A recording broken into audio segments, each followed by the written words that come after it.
سڵاو بینەرانی خۆشەویستی تلویزیۆنی کۆمەڵە، زۆر خوشحاڵم بۆی جارێکی تر هاتوومەتەوە خزمەتتان لە بەرنامێکی تری دیالۆگدا. ئازیزان، ئەوە پتر لە 2 ساڵە پەتای کۆڕۆنا یا پاندەمی کۆڕۆنا لە دنیا تەشەنەی سەندووە و گیانی زیاتر لە 2 ملیۆن ئینسانی گرتووە. بەشێکی زۆر لە وڵاتەکان توانیویانە بە کوتانی واکسن بەربەم تەشەنە سەندنەی بگرن، بەڵام لە هەندێک لە وڵاتانی بە تایبەت ڕۆژهەڵاتی ناوەڕاست وەکو ئێران هێشتا نەیانتوانیوە بەرنامەیەکی ئاوتۆ بۆ مەسەلەی واکسیناسیۆن لە ئێران یا وڵاتانەی وە تقریبەن فەقیرنشینن بەجێ بێن. لەم بابەتەوە چەند پرسیارمان هەیە لە بەڕێز دکتۆر عوسمان حسێنزادە کە میوانیان بەرنامەیە. دکتۆر گیان بەخێر بی بۆ تلویزیۆنی کۆمەڵە. زۆر سپاس مەحیە گیان، منی سڵاو لە تۆ لە بینەرانی خۆشەویستی هەواکەم. دکتۆر عوسمان، ئەو جاری پێشوو کە ئێمە دانیشتین لەسەر مەسەلەی کۆڕۆنا قسەمان کرد، ئێشتا واکسین نەببوو بە شتێکی عمومی. تازە لە سنینی بەتایبەت لە وڵاتێکی وەکو سوێد کە من و تۆ تیاژین، لە ئەفرادی مسن و ئەوانەی وا پەکەوتون و تعدادێکە نەخۆشینیان هێوانە لەوانە واکسینیاندا بوو. ئێستا لە ئەوروپا 70% خەڵک واکسینیان لێداوە. چییە ئەم مەسەلە هەروە دیارە هەر بەردەوامە و هەر نەوەیەکی کە لەم کۆڕۆنا خەریکە پەراستێنێ و بڵاوە بێتەوە؟ ئەگەرەکرێت لە بابەت تەشەنە سەندنی ئەو شێوە نوێیانەی کۆڕۆنا تەوزیحاتێکمان بۆ بدەیت. بەڵێ، من پێشەوەی کە بچمە سەرەوە کە ئەم نەوعانەی و تەغیراتێکە بەسەر ئەم ڤیرۆسەدا لەم 1-2 ساڵەدا بە وجود هاتووە، خلاصەیەک باسیەوە بکەم کە ئەم ڤیرۆسی کۆڕۆنا لە چۆ هات. لە ووهانی چینەوە هاتوو، لەوێ بڵاو بووە و ئەم ڤیرۆسە نەوعێکی وەکو نەخۆشی سەرماخوردگی یا پەتای سەرماخوردگی و ئەنفلۆنزایە کە نەوعی ئادنۆڤیرۆسی پێ دەڵێن. ڤیرۆسەکانیش کە هەروە دەزانن ئەرەنا و دێنایە. ئەم نەوعی ئەرەنایە. ئەرەنا ڤیرۆسێکە کە زۆرتر مۆستریە، زۆرتر بڵاو بێتەوە لە ناو خەڵکە. و ئەم ڤیرۆسە کە هات 2019 لە چینا، سازمانی بێداشتی جیهانی ناوینا سارس کۆڤید 19 بۆی کە مثلەن ناوی کشوەرێک نەبێت، ناوی شارێک نەبێت. ئەم ڤیرۆسە بە تەدریج کە ئەندیمیک بوو لە ووهان بوو، دوایی بوو بە لە سەراسەری دنیا بڵاو بوو بە پاندیمیەکی تر تەواوی دنیا بە سرعەت گرتەوە و کشوەرەکان کەوتنە خۆیان کە واکسین دروستکەن. و ئەم واکسینەش هات لە پارەکەوە، لە ئەواخری ساڵی پارەکەوە ئەم واکسینە هات. زۆر لە کشوەرەکان واکسینەکانیان دروست کرد، مەسەلەن وەکو فایسەر و وەکو ئەسترەسنێکاوانە. و ئەم کاروا خۆ دیشارت کرد. ئەم واکسینە لە ئەوڵەوە درا لە کەسانێک کە پیر بوون یا نەخۆش بوون، چون ئەوانە لە خەتەری مەرگە یەکجار زۆر بوون. و دوایی کەم کەم کە ئەوانیان واکسینە کرد هاتە عمری خواردتر و تا الان لە ئەوروپایە، لە سوێدیش کە ئێمە زیندگیەکەین، لە 16 ساڵ بەرەوژوورتر یەک واکسین یا 2 واکسینیان لێداوە. منتەها لەم فاسلەدا کە ئەم واکسینە بوو، ئەم ڤیرۆسە هەر بڵاو بێتەوە، ئەم ڤیرۆسە دووچاری موتاسیۆن بوو یا دووچاری ئاڵوگۆڕێک بووە کە ممکنە ئەو واکسینە تەواو ماسر نەبێت یا واکسینانەی. ئەمە ئەسڵن کولەن خەسلەتی ئەم ڤیرۆسانەیە، تەواوی ڤیرۆسەکان کە دووچاری موتاسیۆنە بن بە مرور. مەسەلەن ڤیرۆسی سەرماخوردگی بۆچی واکسینێکیان بۆ دروست نەکردێ؟ خەڵک ساڵە 4-5 دەفە 10 دەفەم سەرماخوردگی نەگرێ، چونکە بە خاتری تەغیراتی ژنێتیکی و ئەنواع و ئەقسامی فریا ناکەون. ڤیرۆسی ئینفلوێنزا کە چەندین نوعێکیان کە زۆرتر بەرجەستەیە هەچی ساڵت تەغیراتێکی ژینێتیکیە کا من تا تەغیراتەکە ئەوەندە زۆر نییە کەمێک تەغیرەدەن لەو ڤاکسینەی کە دروستیان کردووە هەچی ساڵە نوعێک ئەنفلوانزا دێت متا ئەم نوعی کە هەیە ببوونەوەی کە لە دنیادا زۆر بڵاو بۆتەوە بە سوورەتی ملیۆنی سەدها ملیۆن خەڵک گرتویانە متاسیۆن یا تەغیراتێکە بەسەری هاتووە زۆر بە سرعەت خەریکە ڕووەدات مثلەن لە پارەگۆ چەندین تەغیری گەورەی بە وجود هاتووە کە هەر تەغیرێک یا هەر متاسیۆنێک ناوێکیان ناوەی لە ناوی ئالفا و دەستی پێ کرد تا بێتا تا گاما نازام تا ئەلان دەلتای دەلتا ئەم ڤیرۆسەی تر بۆتە غاڵبی ینی تەواوی ئەو نوعەکانی دیکەی داپۆشیوە و بۆتە نوعێکە ئەمە لە سەروی هەموویانەوەیە ئەوەختە بزانین متاسیۆن چۆن بە وجود دێ متاسیۆن ئەوە بە وجود دێ کە ئەم ڤیرۆسە وەختێک دێت متاسیۆن تەغیراتی ژینێتیکی پەیداکە دەتوانێت دوونەوە بێن نوعێکی کە یەکجار زۆر مستری یەکجار زۆر نەخۆشەکە دووچاری نەخۆشیەکە و ممکنە خودی نەخۆشەکە لەگەڵ خۆی ببات بمرێ و ئەم نوعە متاسیۆنە بە تەدریج لەبینەچێت چون وەختێک کە خۆی ڕێپرۆدۆکشنەکە یعنی خۆی زۆرەکە لەگەڵ نەخۆشەکەی کە دووچاری کرد لەگەڵ ئەوە ئەچێت و ئەو فرسەتە نابێت کە خۆی زیاد کات منتان نوعێکی دیکە هەر لەو متاسیۆنە ئەوە هەیە کە خۆی تەطبیقەدا بە محیتە مثلا فەرز بکەین تۆ ئەچیت بۆ چێوێکی زۆر بەرز بۆ هیمالایە لەوێ ئۆکسیژێن کەمە بە تەدریج کە ئاچیتە سەرەوە یەک دەفە کاچیتە سەرەوە ممکنە نەخۆش بی ولی بە تەدریج کەم کەم کەم کەم کەم کەم بڕۆیتە سەرەوە خۆت تەطبیق دەی یعنی گلوبولی قرمزی سووری تۆ زۆرترە بێ کە بتوانێت ئۆکسیژن گیری بکە ئەم نەوەش هەروایە خۆی تەطبیقەدا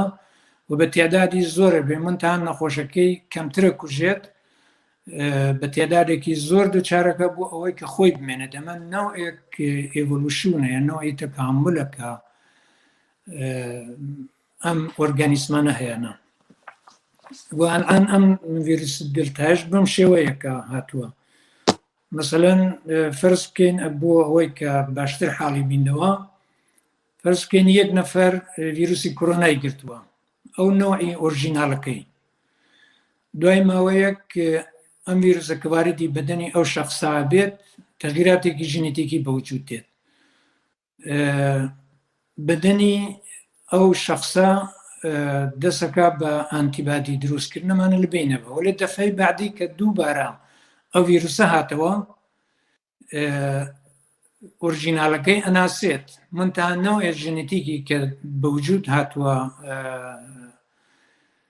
ئەوە ناناسێتەوە دەنەتیجا بە سوورەتی کۆخە و پژمە و ئەمانە بڵاوێکاتەوە چێتە دەرەوە و ئەم نەوەی کە دووچاری متاسیۆن بووە ئەمە ئەچێتە محیتەوە بڵاوە بێتەوە و کەم کەم بەم شێوە ئەم نەوە متاسیۆنە خەڵکەکرێتەوە.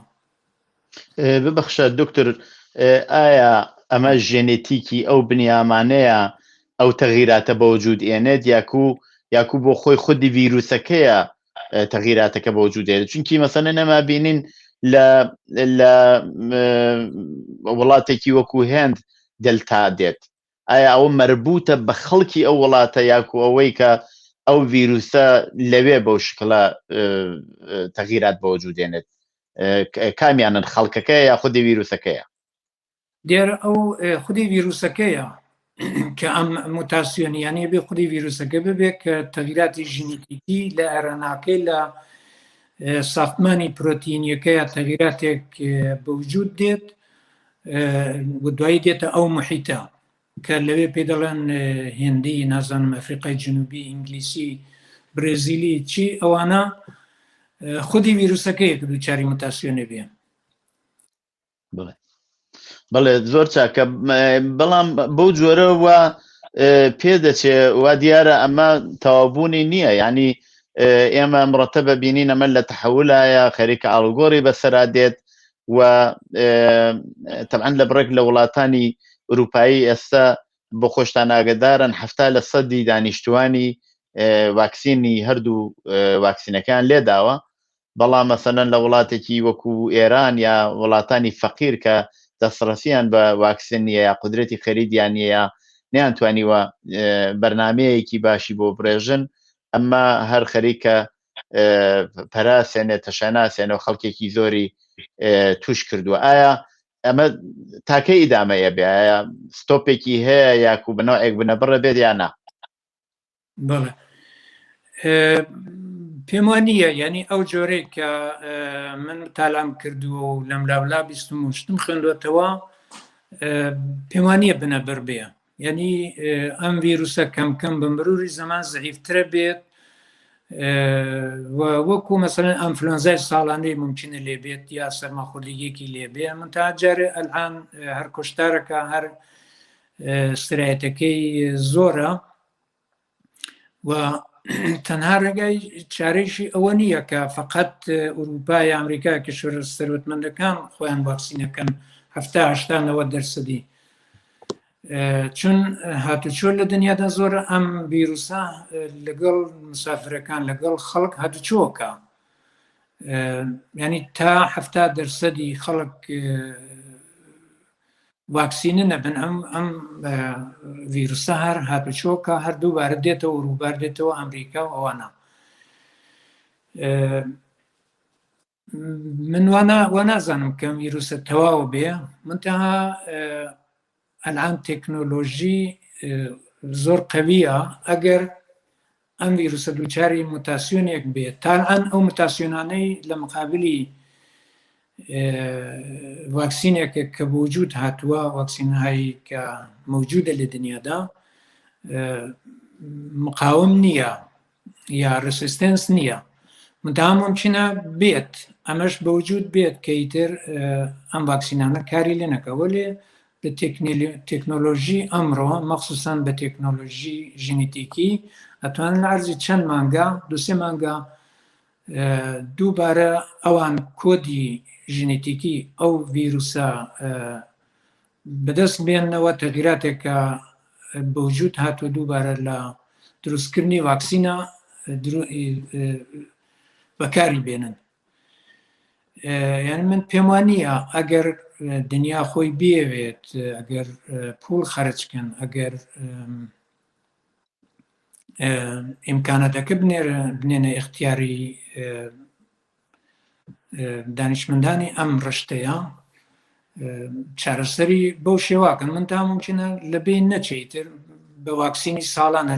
تایز 1 ساڵ بۆ واکسینەکەیان داوە منتەها ئەن کە ئەزمایشی ئانتیبادیان کردووە دیوانە کە زۆر کەم بۆتەوە خەریکە لە بینەچێت دەرنەتیجە دۆزی سووەمیش خەریکن لێدەن بەڵێ جا من ئەسقەدا پرسیارەکەمەوە بوو چەند خەریکن دوو ڕێگا گرنە بەرێکێکەوەیە سنینی خوارەوە ئەگەر لە ئەوڵی هاتنی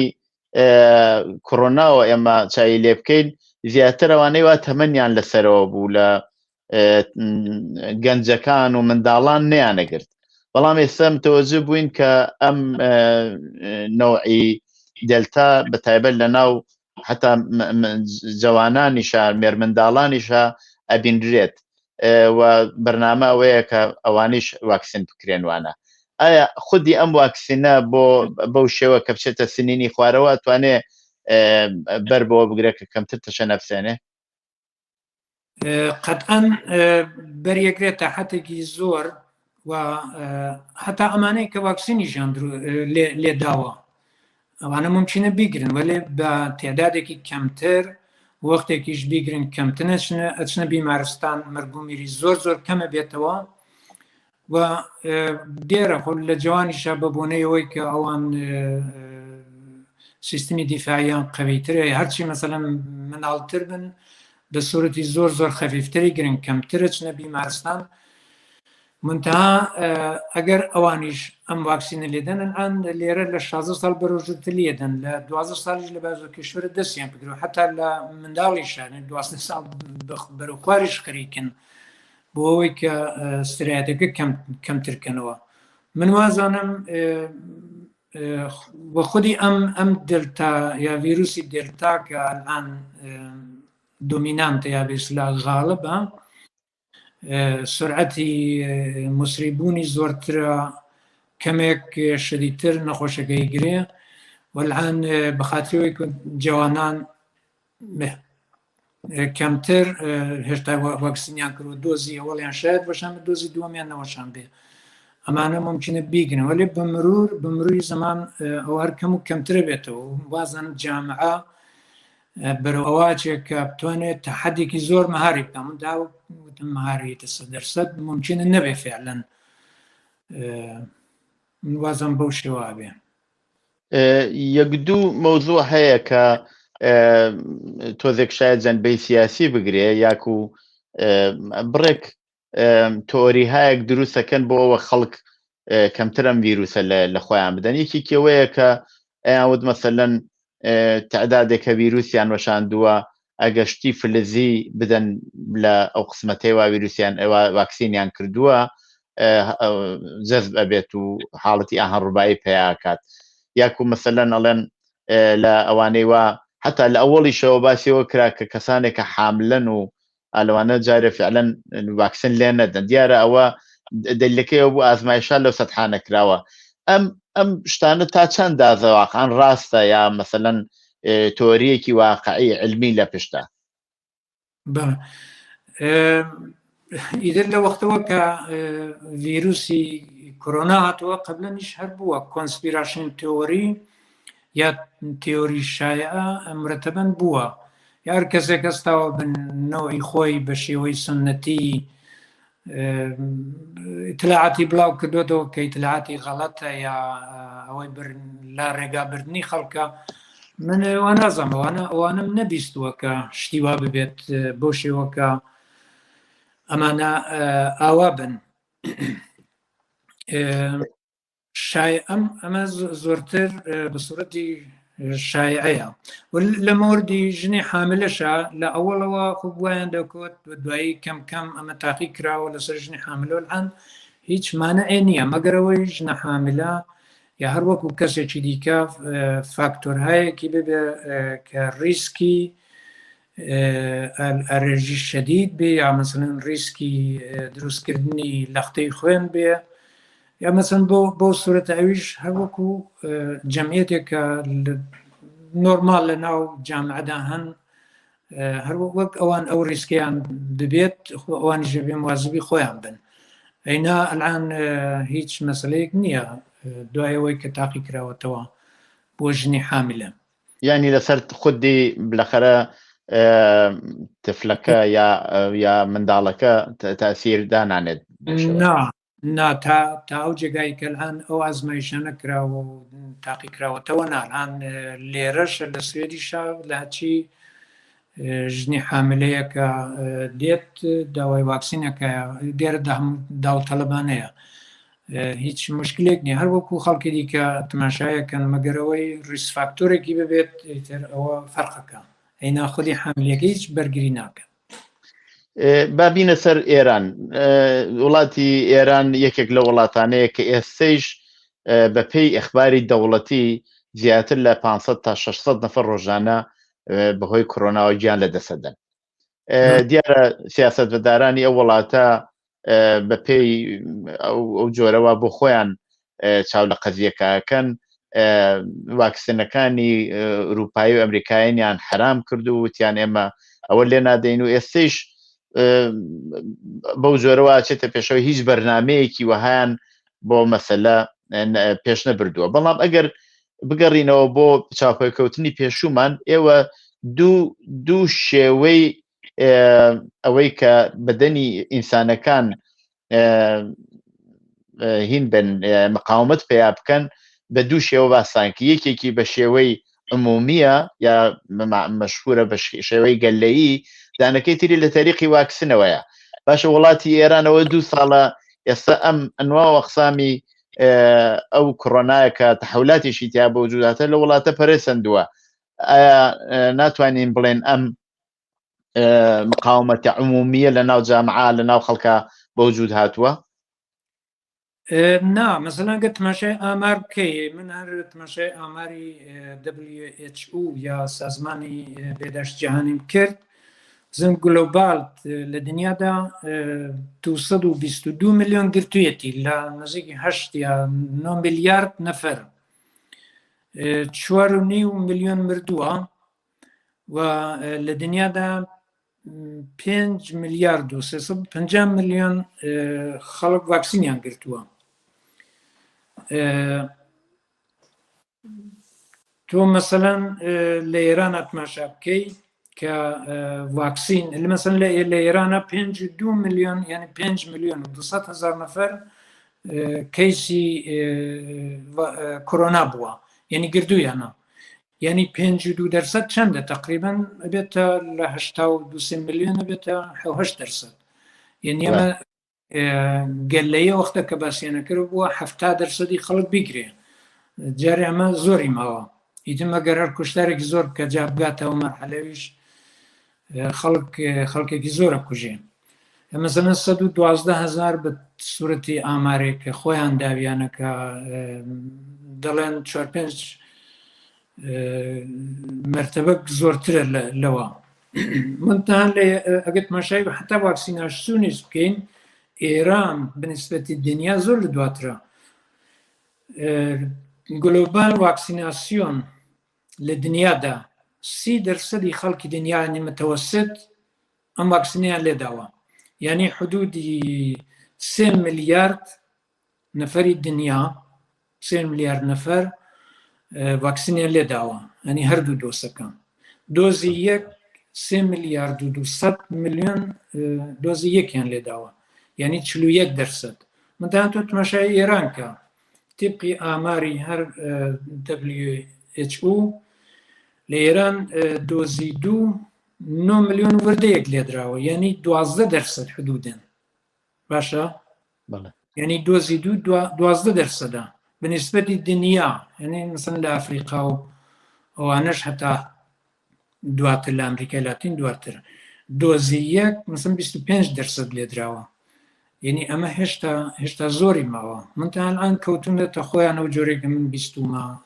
ڕێی جمهوری تازە بە ئیسلاح هاتووە دەیەوێ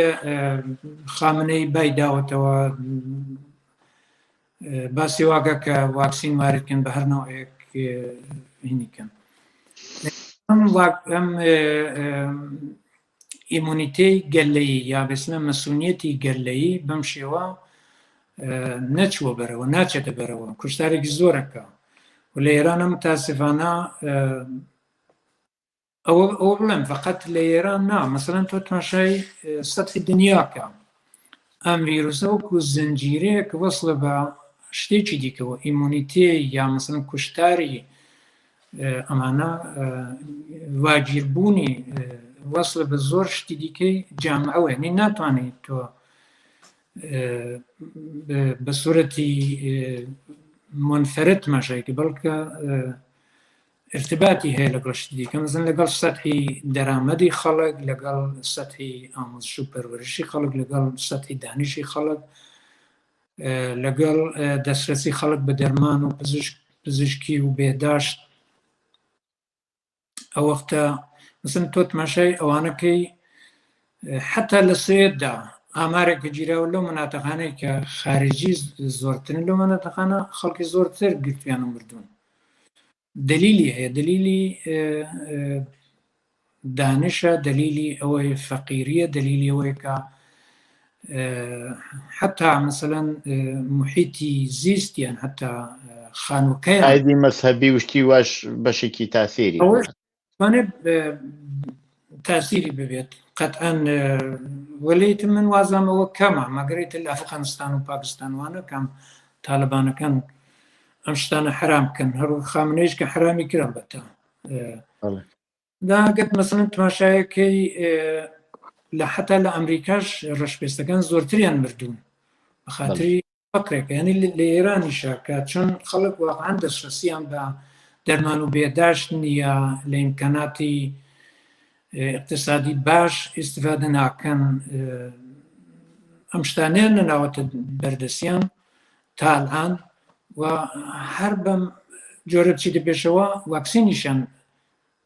نەهێشتووە کە وارد بێ پولیان خەرج نەکردووە وەلی پول بۆ شتی دیکە بووە خەرج کراوە بۆ مەسەلەن حەوزەی علمیەی قوڵ و نازانم بۆ ئەرتەش و بۆ سپا و بۆ دەخارە لە کشوەکانی دیکەنا ئەمانم پوڵانە چووە ولی بۆ بێداشتی عمومی بۆ ئاگاکردنی خەڵک بۆ دەرمانی ڕایەگان بۆ ئەوەی کە هەرچی زووتر وەخۆکەون واکسین بدەن بە خەڵک ئەم کاریان نەکڕۆ متاسفانە هەروەک شتی دیکە ئەم نەخۆشیە هەرچی تۆ مەسەلەن فەقیرتر بی نەخۆشی دیکە زۆرترە بێت نەخۆشی سترۆک زۆرترە بێت دیابێت ئەبێت نەزم نەخۆشی فشاری خوێنت بێ ئەوانە ممکنە دەرمان نەکرێ ئیمکانات نەبێت چیتە لای دکتۆر دەوا گران بێ بۆت جۆر نەبێت هەرچی تۆ ئەمانە وەک ریسک فاکتۆرە ئەیگری نەخۆشیەکە گری دەوڵەمەندێک یا مەسەلەن لە کشوەرێکی سەروەتمەندتر کە ئیمکاناتی باشتری هەیە وەک سوێد ئەمریکا ئەمانە لە مەقابلی نەخۆشیەکەدا خۆ مقاومترن کەمترش نەبی مارستان زووتر باشە بنەوە کەمترە مرن بە خااتریەوەی ئەمانە تحتی کۆنتترۆلن ئیمکاناتیان هەیە و هەمووی ئەمە وەصلە بەیەکەوە بۆنەی کەمبوودی ئیمکانات و مردن لەم نەخۆشی و گرتنی ئەم نەخۆشیە حتا مەسەن تۆ تماشای ئسترێسکە ئسترێسێکە جامعەی ئێرانی گردووە بە بۆنەی بێکاریەوە نازان بە بۆنەی فەقرەوە بە بۆنەی گرانیەوە بە بۆنەی نەبوونی ئازادیەوە هەر خودی ئەو سترێسان باعث بێت کە سیستمی دیفاعی بەدەن زەعیف بێن لە مقابلی ڤیرۆسە دەستەوی بێن ئەمانە هەمووی ڕەبتیان هەیە دکتۆر یەک ئاماری تازە گەر هەر لەسەر خودی ڤیرۆسەکە قسە بکەین ئامارێکی تازە هاتووەڵێ ئەوانەی وا کۆرۆنایان گرتووە شانسیەوەی کە جارێکی کە بیگرنەوە زۆر زۆر کەمترە لە چاو ئەوانەیەوە هەردوو دۆسی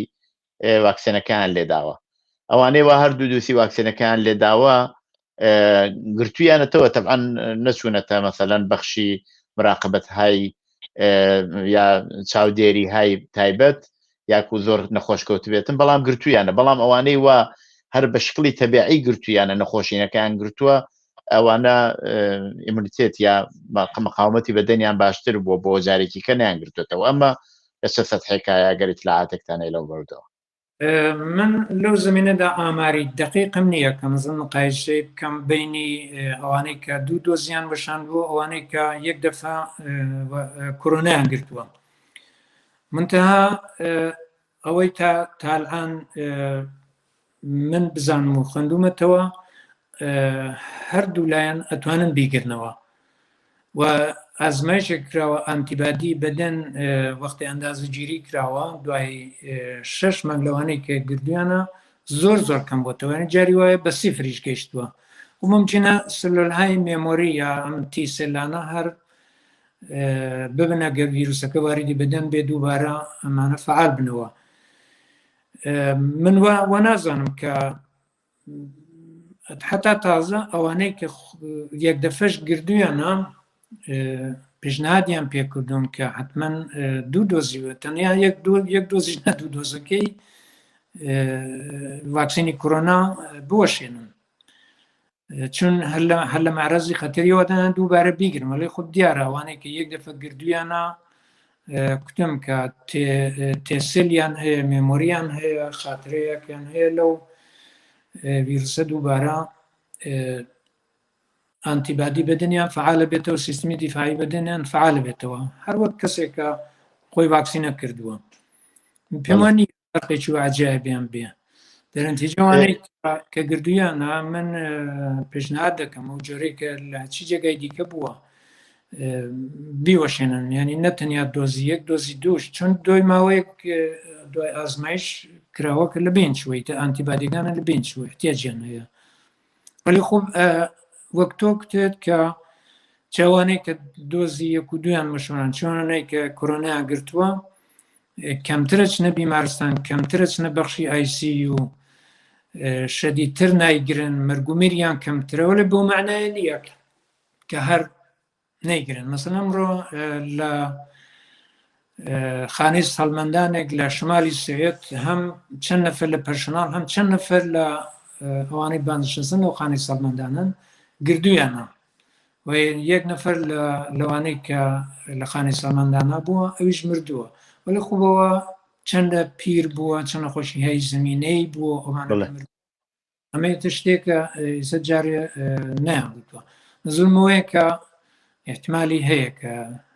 هەردوو تەرەفەکە هەم واکسینە شودا هەم وانێکە گردویانە بیگرنەوە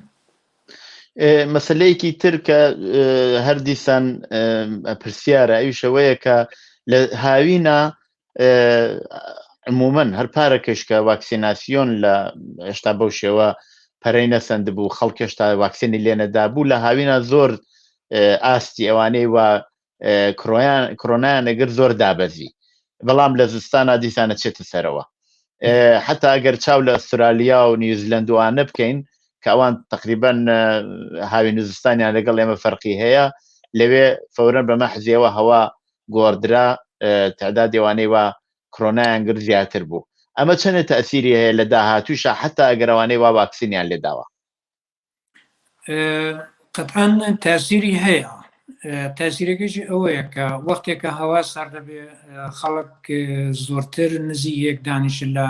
مەحوەتەیەکی بەستەترە دانیشن لەبەر خاتری سەرما لە ناوتوبوسە لە قەتارە ساڵۆن هەیە اجتماعاتدا لە مێهمانیە لەمانە پەنجێرە و شتا بەسرێت و محیتێکی بەستەترە منتهایان هێشتا ساڵێکیشی بەسەر ناتە لەم واکسینە کە بزانین وەختێ زستان بێت ئەمە وەختێ پەراگرێ وەلان لە سوێتدا لەم هەفتای ئاخرە ئەم نەخۆشیە پەرەی گرتووە لێ زۆرتر لە جوانانە هەرم ڤیروسی نەوەی دلتا بەڵێ خوب وەختێ بیشیگرن بە خاترەوەی کە ئیمونیتەی بەدەنیانی سیستمی دیفاعی بەدەنیان فعالە وازان زۆر خەفیفترەی گرن یا ئەسڵ علامەتیان نابێ ئەوەی کە مەرگومێرەکە زۆر کەمترە بێت قەتعاً لە بەنسبەتی پارەکە زۆر کەمترە بێت تا بێسیم زانین دەقیقاً ئامار چۆنە بێ لە جستانەوە لە خوب ئەمە تەبیعیە مەسەن سەرماخوردگی ئەنفلوەنزا وەختێکە کە هەوا سارد دەبێت خودی ڤیرۆسەکەش لە مقابلی گەرمادا مقاومەتی کەمترە وەختێکە هەوا ساردترە بێ زۆرترە مێنێتەوە سرعەتی بڵاوبوونەوەی زۆرترە مسریترەوەمان ئەمانە خۆب تاسیری هەیە ئەم محیتە زۆر باشە دکتۆر جیامن پرسیارێکی ترن نەماوە ئایا تەوزیحاتێکی زیاتر هەیە لە زەمینەی ئەم واکسناکە بیدەین بۆ بینەران یا ئەگەر شتێک نییە لە خزمەتە دارحەم من شتێکی تایبەتی دیکەم نییە من تا لە ئێرانە کە متاسفانە ئاوای لێ هاتووە بە نسبەتی دنیا زۆر خراپترەوە فتوایەکی لەسەرەوە دراوە بەم شێوەیە بەئیسلا دەڵێن فتوای مەزهەبیەوە لێمە سیاسیە ئەمە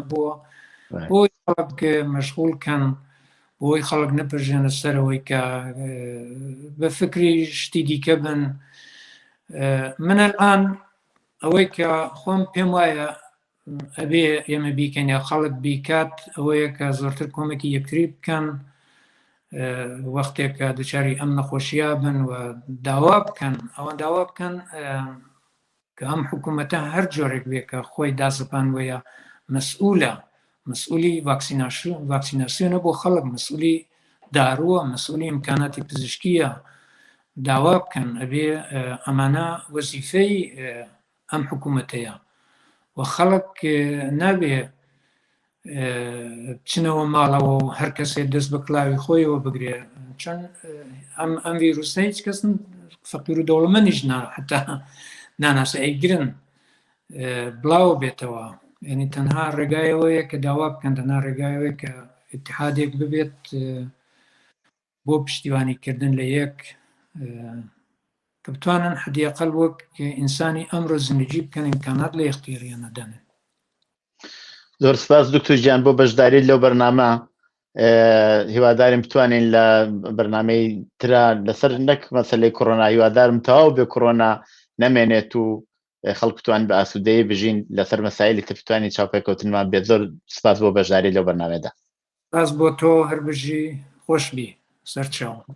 زۆر زۆر سپاس. بینەرانی خۆشەویستی تلویزیۆنی کۆمەڵە بەم شێوەیە هاتینە کۆتایی بەرنامەی ئەمڕۆی دیالۆگ. هەتا بەرنمەیەکی تر و دیالۆگێکی تر ماڵەوە.